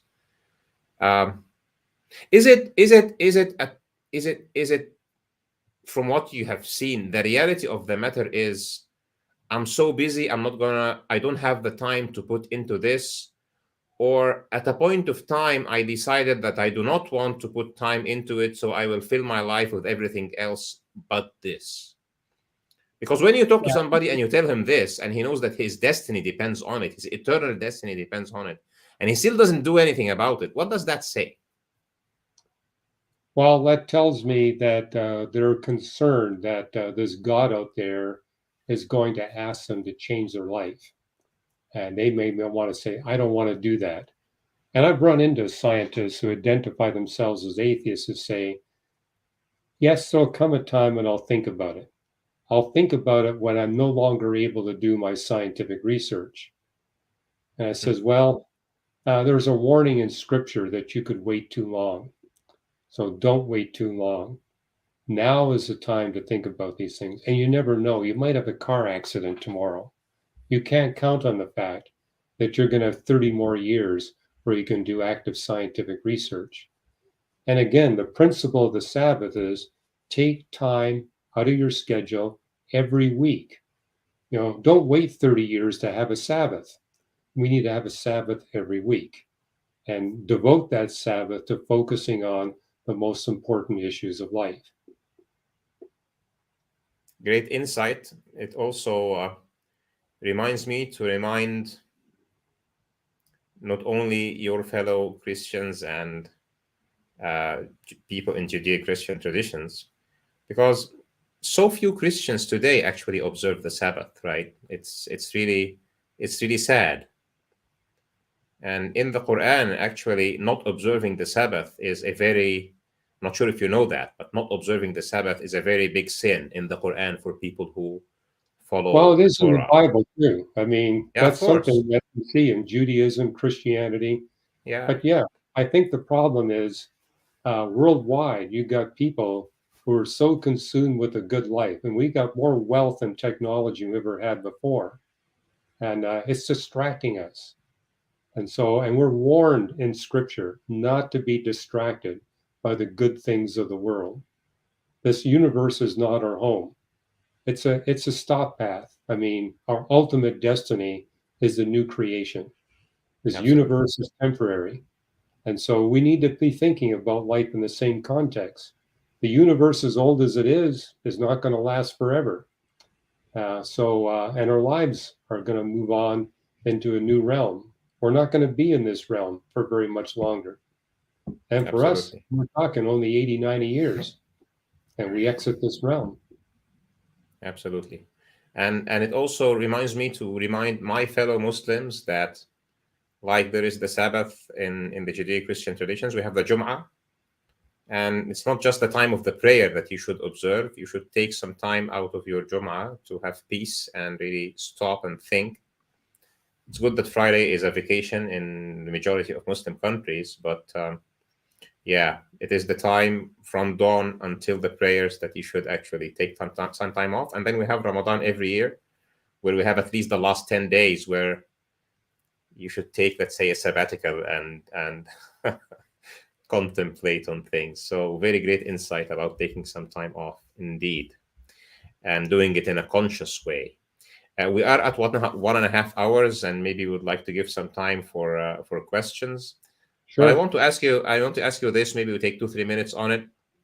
It's about the first generation of stars. So we move away from the Big Bang and the CMB and the expanding universe, and then we have stars. Um, do we have a concise scientific explanation that there is stars at all? Well, I mean, in Big Bang cosmology, the very first stars will be exclusively made of hydrogen and helium and a very tiny amount of lithium and nothing else. We call those population 3 stars. And they will burn. And when they end their burning time, they'll explode ashes into interstellar space. And those ashes will have some of the elements that are heavier than hydrogen and helium. And so that goes into the second generation of stars. That second generation will be hydrogen, helium, lithium, but also have carbon, oxygen, and nitrogen, and some iron. And we call those population 2 stars. And then they go through their burning cycle and explode and distribute ashes. And then you have a third generation of stars. And what's happening is the universe is becoming richer and richer in elements heavier than helium. But not until you got these population 1 stars do you have enough heavy elements that life is possible. So for the first many billions of years of the existence of the universe, there is no possibility for life. There simply isn't an adequate quantity of the phosphorus, the potassium, the carbon, the oxygen, nitrogen that you need. And a quest that astronomers have is to be able to look far enough away to see the very firstborn stars and measure their chemistry to see if they're identical to what the Big Bang creation model predicts. Now, I've written articles on our reasons.org website saying we've seen the small population 3 stars. These are small mass stars that formed at the beginning of the universe, but because they're small mass stars, they take time to form. So it takes, like 10, 100 million years for them to form. But the very first big stars, they go through their nuclear fuel in just a million years. So these smaller firstborn stars get polluted by the ashes of the big firstborn stars. However, Big Bang cosmology predicts what those small firstborn stars will look like. We've discovered several, and they're exactly what the Big Bang creation model predicts. You're probably aware of the James Webb Space Telescope. It's now starting to send back some images to us. In fact, I posted one on my social media yesterday of the very first image of distant galaxies from the James Webb Space Telescope. But one of the primary missions of the James Webb Space Telescope is to actually discover the first really big stars in the universe. And the James Webb Space Telescope is the only telescope that's got the power to image those stars and measure the chemistry of those stars at the time they were formed. And so that will probably be a Nobel Prize when those measurements start coming back. And I think within 2 years, you're going to see that because that's the one part of Big Bang cosmology that's not yet been put to the test. This was actually my question. So, at a point we don't have stars, at a point we have stars. What does the theory say about that? So, before the first generation of stars, the Adam and Eve of stars, what was there? What you have there is dispersed gas. And so as the universe expands, you're going to get clumps within that, so you get interstellar clumps, and that will lead to the firstborn stars as they collapse under gravity. But yeah, if you look far enough away, you see no stars. All you see is this dispersed hot gas. Big Bang cosmology predicts you're going to get the firstborn stars approximately when the universe is about 185 million years old. James Webb Space Telescope is going to pin that down to great precision. So I read that article. I think it was on Nature, and it describes that state before the first stars, like heavy smoke, like dense Yes, gas. that's a good description. Yeah. That's an Although accurate description. that smoke only has hydrogen, helium, and lithium, nothing else. So, So the reason I'm mentioning this, I know about Jean's law, and I really find it a little bit difficult to absorb that gas collapses on itself due to the properties of ideal gases. But then it reminds me of this verse in the Quran. I'm not sure if there is something else in the Bible, and it says this: ثم استوى إلى السماء وهي دخان فقال لها والأرض ائتيا طوعا أو كرها فقالتا أتينا طائعين فسواهن سبع سماوات. And um, he directed his attention to the skies when it was smoke.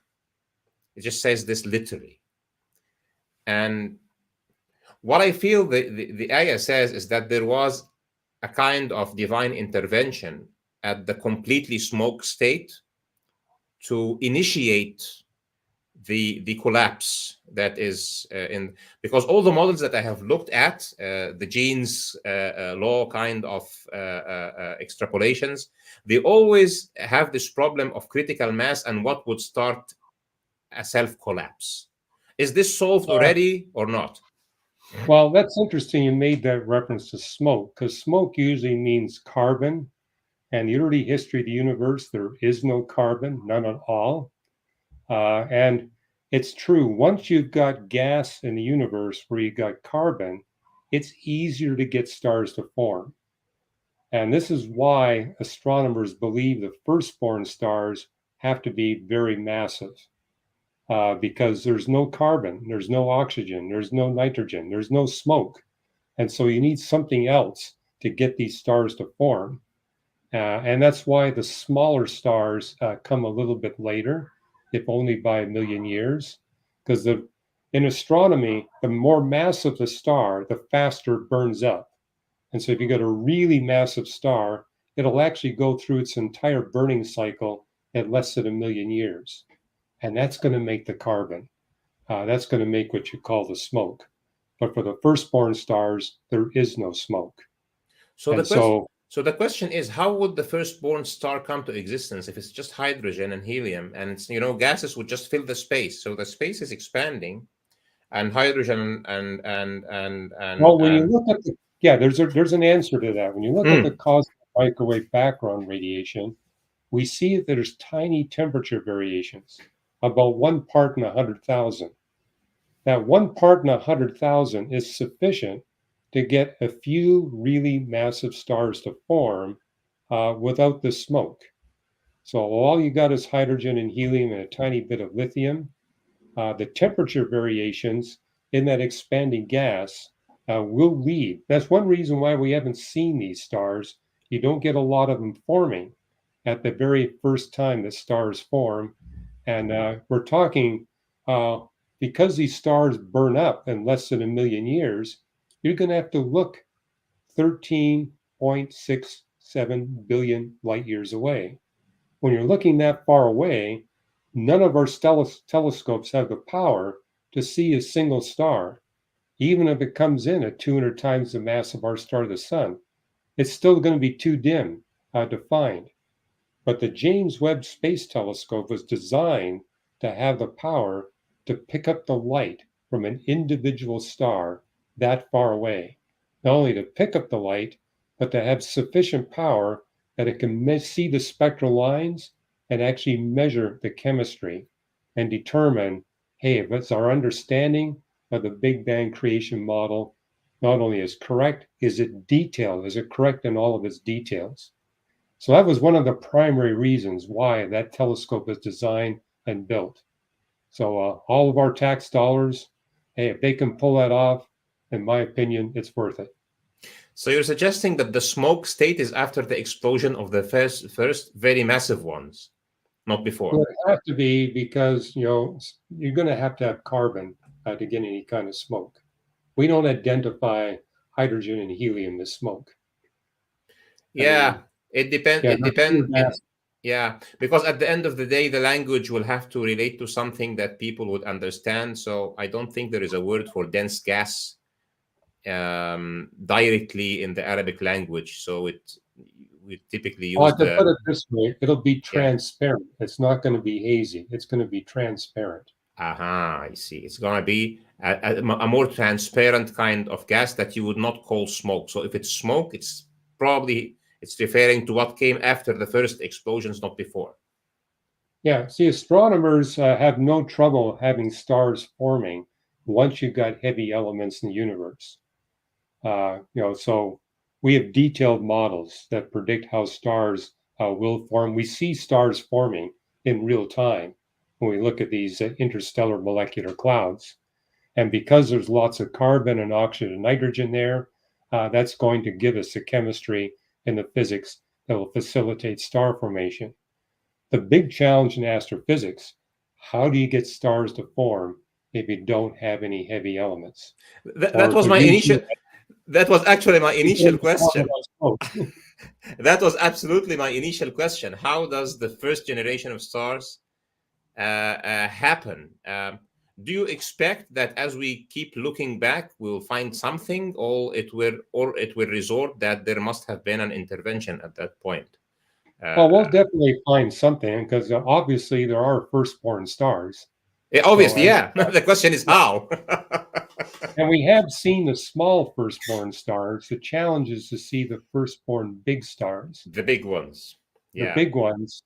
And that's what Big Bang cosmology predicts. If you don't have carbon, oxygen, and nitrogen, you're going to have to depend on these tiny temperature fluctuations to form the stars, which predicts that the firstborn stars are not going to be small. They're going to be massive and Huge. actually fits. The reason we haven't seen these firstborn stars, they're so massive that they go through their whole burning cycle quickly. And so, hey, if they burn up in a million years, that means that you're going to have to look 13.6 billion light years away to have any chance of seeing them. And nothing besides the James Webb Space Telescope has that kind of power.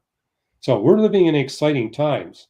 I can't wait to see these first images come back from the James Webb Space Telescope. But one thing I can share with your viewers, I'll keep you up to date on reasons.org. Every week I put out an article called Today's New Reason to Believe. And you can bet the first time this stuff comes out from the James Webb Space Telescope, I'm going to have an article up there at reasons.org. Great. So we already talked about number 5, which is the expansion of the universe. And I'll just want to close with what is holding the universe together. So you mentioned dark energy, but there is also dark matter, which, probably you can explain it. It's pulling galaxies together rather than getting scattered in the cosmos. What does this say about the designer of the universe, in your opinion? There is those two mysterious things: dark energy, one is pulling out; dark matter is keeping galaxies together. Does this say Right, God has created the universe in a way that He wants it to exist in a way that there is matter and there is life, rather than just gas? What? right. No, you need that dark matter to be exactly the measure that we see that it is in order to have galaxies in which life is possible. And moreover, that tells us that we're living in a unique galaxy. Our Milky Way galaxy is 90% dark matter. In fact, the dark 98%. 90%. 90. Our dark matter halo extends out. It measures to be 2 million light years across, Wow. which is way bigger than any other spiral galaxy we can see. But Wow. it's that gigantic dark matter halo that stabilizes the spiral structure of our Milky Way galaxy. One of the things I've got a new book coming out called Design to the Core. It'll be out in July, which is basically making the point we see God's design at all cosmic size levels, from the universe as a whole, right down to the interiors of asteroids, comets, planets, and our moon. We see What, it what everywhere. what's the diameter of the spiral of our Milky Way? The diameter of the spiral arms is about 100,000 light years. The dark Wow. matter halo is nearly 2 million light years, halfway to the Andromeda galaxy. But as you look at spiral it's galaxies, hugging our galaxy. It's like surrounding it right? from everywhere. Well, you know, the Star Wars movies always start off by a galaxy far, far away. Yeah. As an astronomer, that bothers me because we've looked at galaxies far, far away. None of them are candidates. And Wow. I actually show in this book I'm bringing out in July our Milky Way galaxy's spiral structure compared to the spiral galaxies that come the closest to matching ours. And what you see is none of them are even close. Wow. Our Milky Way galaxy has very symmetrical spiral arms, and they're spaced apart just right with very few feathers and spurs between the spiral arms. All that's necessary to have advanced life within our galaxy. And yes, there are at least 200 billion other galaxies in our universe. But as we survey those galaxies, only our galaxy is a candidate for advanced life. So I tell my Star Wars friends they need to rewrite the scripts. It can't be a galaxy far, far away. It's got to be our galaxy. And if it is our galaxy, there's only one place in our galaxy where advanced life is possible. So that's a rather radical rewriting of those Star Wars scripts. You only got one Absolutely. planet. You can't have a bunch. And it's got to be just one galaxy. So, but yeah, over 200 features of our Milky Way galaxy show fine-tuned design that makes advanced life possible. 200 And features. you actually need the universe to be exactly the mass that it is to get that one galaxy. Wow. So people say, why did God make the universe so big? He wanted one, he's got to make it exactly that size, exactly that age, and exactly that mass, all based on the laws of physics that he chose to eradicate evil once and for all. It brings me again to remember the same ayah I was saying, وَالسَّمَاءَ بَنَاهَا بِأَيْدٍ, and the heavens or the sky we have built with hands. So it's like it's sculpted. What you're saying is like it's intricately built so that it gives the effect that we eventually get this jewel in the which is the Milky Way. Yeah, and it's designed exquisitely on all size scales, from the super galaxy cluster to the galaxy cluster to the galaxy group to the galaxy to the spiral arm that we happen to be on and its location, the what we call the local bubble and the local fluff within that local bubble.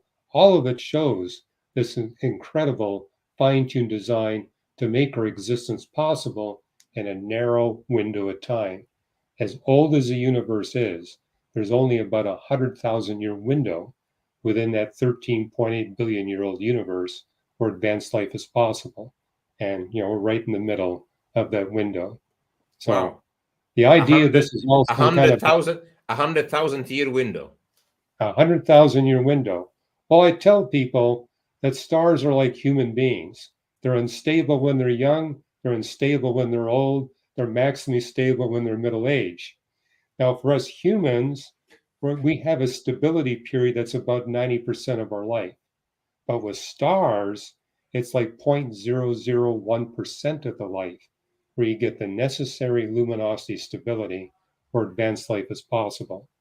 And it happens when a star is exactly middle age. And our star, the sun, is precisely halfway through its burning cycle. And Wow. at that point, and only at that point, is advanced life possible on a planet orbiting that star. Wow. Hugh, I think this thing about our galaxy and the 100,000 years and the 200 features of our galaxy deserves an interview on its own because I'm really, Oh, definitely. Yeah. This I'm is really, mind-boggling stuff. this is mind-boggling, absolutely mind-boggling, and you should be more on media, please.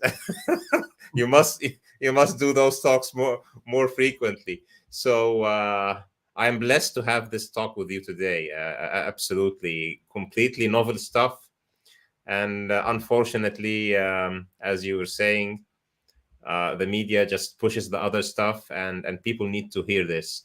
I'll just go in the remaining few minutes over the some of the comments and questions. Some of them. So we have here Swati Dawa says, and he presents for us an example and forgets his own creation. He says, who will give life to bones while they are disintegrated? This is an ayah from the Quran talking about people who disbelieve, who don't look at the creation as we were discussing, don't look around them, and they just, okay, there's nothing after death, because how come we will come back? And the answer is, who has created us in the beginning will bring us back. Here we have Tony Maurice. He says, Dr. Ross, atheists invoke some sort of infinite, unseen multiverse generator mechanism. What is your opinion on that? So one more mathematical exit. Oh, very good question. Yeah. And I devote 5 pages to that in my book, The Creator and the Cosmos. And I Okay. begin by citing Leonard Susskind. Leonard Mm-hmm. Susskind is an agnostic astrophysicist, and he says, we atheists and agnostics have got to stop using the multiverse argument. It's a Wow. bad argument. He says Yeah, that. he says that. And I remember back in the 1980s when I was giving public lectures at universities saying, eventually, the evidence for the fine tuned design of the universe and our galaxy and our planet will become so overwhelming that atheists have nowhere else to go but to hypothesize an infinite number of universes where they're all different from one another and speculate that we have all these fine tuned features by pure chance. And in the 21st century, that's exactly what has happened. So the prediction I made in the 1980s came true. But the reason why this is a bad argument, if there's an infinite number of universes where they're all different from one another, you're going to have an infinite number of planets that are just like our planet Earth. And on that infinite number of planets, like our planet Earth, you're going to have an infinite variety of birch trees. And birch trees peel white pieces of bark. But if you've got an infinite number of universes, you're going to have an infinite variety of species of birch trees. And one of those species will peel thin pieces of white bark that are rectangular and measure 8.5 by 11 inches. And they'll randomly fall on soils with random chemicals in them that'll make random markings on those pieces of white birch bark that will duplicate all the equations, diagrams, photographic images, and sentences and paragraphs in every research paper written by every scientist in the world, which means all those scientific research papers didn't come from the minds of scientists, the multiverse did it. And that was Leonard Susskind's point. You're being philosophically inconsistent to use the Yeah. multiverse to eliminate God's design because the same argument eliminates all design, including all the designs we human beings have achieved. He didn't give an analogy, but I put an analogy in my book that I think everybody can understand. Yeah, I think also what you might be pointing to here is that an infinite number of parts is philosophically impossible anyway. It So is, yeah. set aside infinite planets and infinite stars, completely out of the question, even infinite universes, which just seems completely ludicrous. But if there is infinite something, then it will mean everything already exists, and Well, there's no need moreover, for it's anything not even else. testable Yeah, because we can only measure what's in our universe. And incidentally, the Bible does talk about God creating other realms. There's heaven, there's hell, there's a new creation. So we know God created more than this universe. He may have created a whole bunch of different creation realms. We don't know. However, yeah, it is speculation because the theory of general relativity tells us we can only measure what's inside our universe. We can't detect anything outside the universe. And so yeah. the atheist is basically speculating on what we don't know. And I would make this point too. We have to base our beliefs on what we know and understand, not on what we don't know. Yeah, that's a proper epistemological framework, right? It Otherwise, is. if we'll just shoot in the dark, then this is not knowledge. This is not I science, not mean, would knowledge you of marry a anything. woman you've never met and know nothing about? All right. So thank you for a great answer. We have a comment here says people try their best to prove the existence of God by the basis of their knowledge, and Allah subhanahu wa ta'ala also sent his messenger with signs, but still they disbelieve. So yeah, we at least know the revelations, and we can see what the revelations predict, and we can see Well, that you what see the this in revelation. the book Yeah, of Romans, in the first chapter, where it says, there are these people who see God revealed in creation, but yeah, instead of worshiping the creator, they worship the creation. And so they say nature did it all. And you see this in evolution or biology. Well, yeah, the chemistry and physics created life. And so instead of crediting the creator, they're crediting the creation, which is idolatry, where we worship the creation instead of the creator. And as Romans points out, this is pure nonsense. Why do we do it? Because we don't want this God ruling over our life. So it's our pride and our autonomy that causes people to ignore the obvious. And in fact, it absolutely. says it's self imposed ignorance. They know the truth, but they choose to ignore what they know to be true. Yeah, yeah, great insight. We have a final comment here from Michael Sayed. He says, "Look how far the caliphs, representatives of Allah, this is a reference to humans on earth, have come. We now have the capabilities to study the universe when at some point we barely understood anything. And the good news is, the more we look into the horizons from this great standpoint in the universe that we are at this very special moment in the history of the universe, we actually fulfill God's um, will to find out about Him." Yeah, Well, I, absolutely. I look at myself as being blessed because when I was born, astronomers were only able to see 0.001% of the theoretically observable universe. And now I'm old enough where now we can say we've seen 100%. All that's happened in one human lifespan.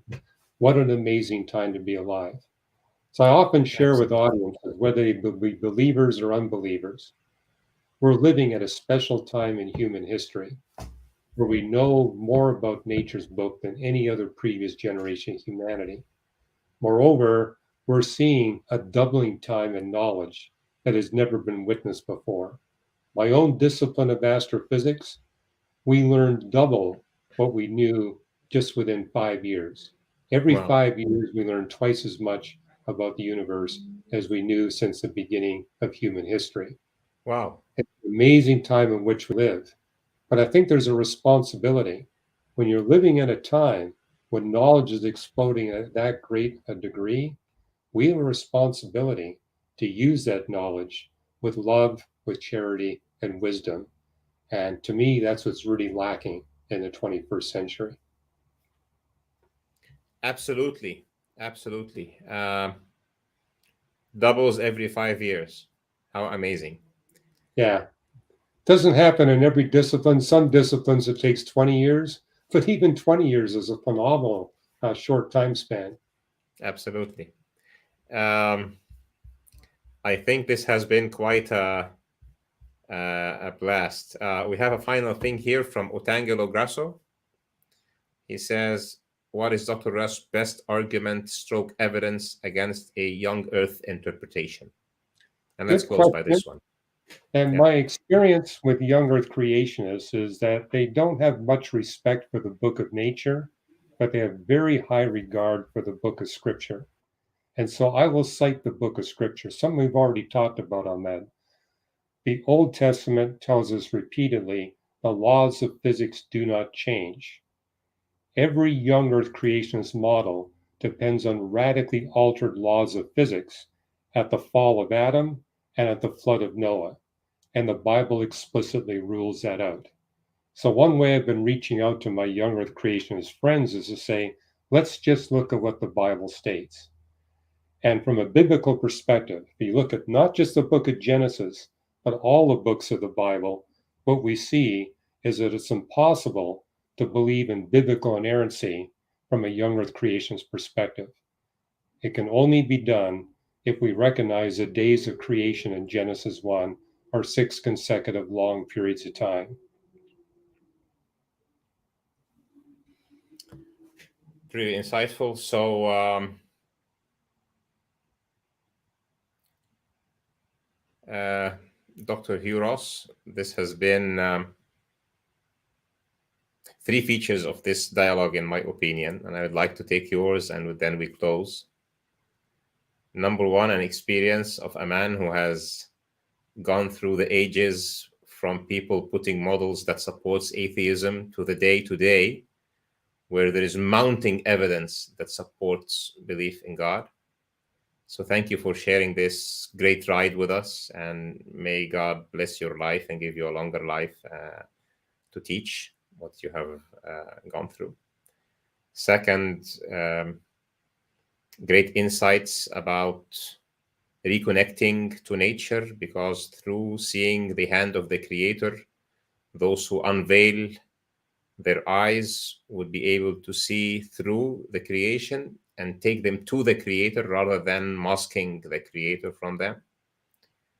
And number three, a great example for a person who has been taken to faith since his teenage, because he sees a creation that points to God, and that has reconfirmed this more and more as he learns more science.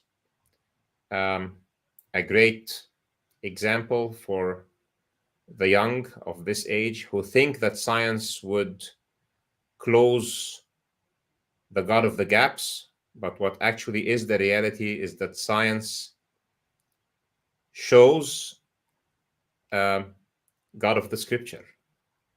There is no God of the gaps. The whole, both the gaps and the non-gaps are created by God.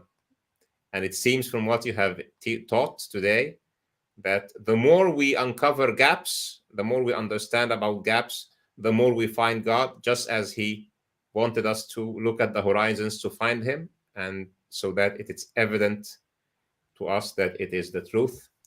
I close by a comment from Walid, who says, I'm a fan of Dr. Ross. Great words. Totally agree with you, Walid. Dr. Hugh Ross, a billion or 13.8 billion thanks for you to you for this great dialogue. Thank you very much for being here, and That's been my pleasure. I hope you've enjoyed it and it's not been too long. No, it's been great. And I think there needs to be more dialogues like this because, as you and I are both aware, this is typical when Muslims and Christians get together.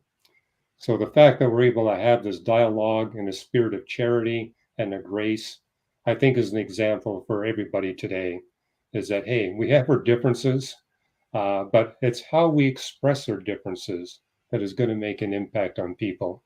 And so I very much appreciate the demeanor to which you bring this particular show. And I hope this will be an example to others. I hope So, so. I hope so. And I also would join you on that, because at the end of the day, people who believe in God, believe in the family institution, believe in the morals that make us human, believe in love and charity and a baseline and a benchmark for what is right and wrong. And God will gather us all on Judgment Day and will resolve our differences. So we would rather spend this life in being charitable to each other and loving each other, because this is what His message is about. So yeah, thank you for amen to being. that. And Amen to thank you that. for your comment on gaps. It's something I've been writing about. We Wow. have the God of the gaps. We also have the no God of the gaps. That's what happens to the gaps when we do our research. In the 21st century, the gaps are getting smaller. And hey, in your model, that the gaps are getting more numerous and more problematic, you probably got the wrong model. If the Absolutely. gaps are getting smaller and less problematic, you probably got the right model. And so we need to welcome gaps. It's a great opportunity to put our belief systems to the test. Absolutely. And I will take it as a promise that in the future, inshallah, we'll have you again to talk to us about the marvels of our galaxy and our planet, because Sounds it good. seems that there is a treasure there to be uncovered. So we hope we do that soon enough. Thanks for everybody who has watched this. Thanks again, 13.8 billion times to Dr. Hugh Ross. And please do share this with those whom you love. Please do go to Hugh's website. There's definitely plenty of very informative stuff there. Please do join us on Thursdays, where I also have my discussions with Dr. Fazrana about the other realm where God asked us to look for him. So the horizons with Dr. Hugh Ross, and within ourselves in microbiology with Dr. Fazrana. For everybody, please have a blessed upcoming Ramadan.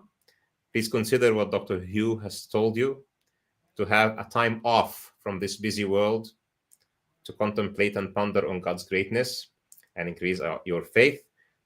Hugh, please stay with me 1 minute after we go offline to thank you once again. And peace be upon you all. And assalamu alaikum wa rahmatullahi wa barakatuh.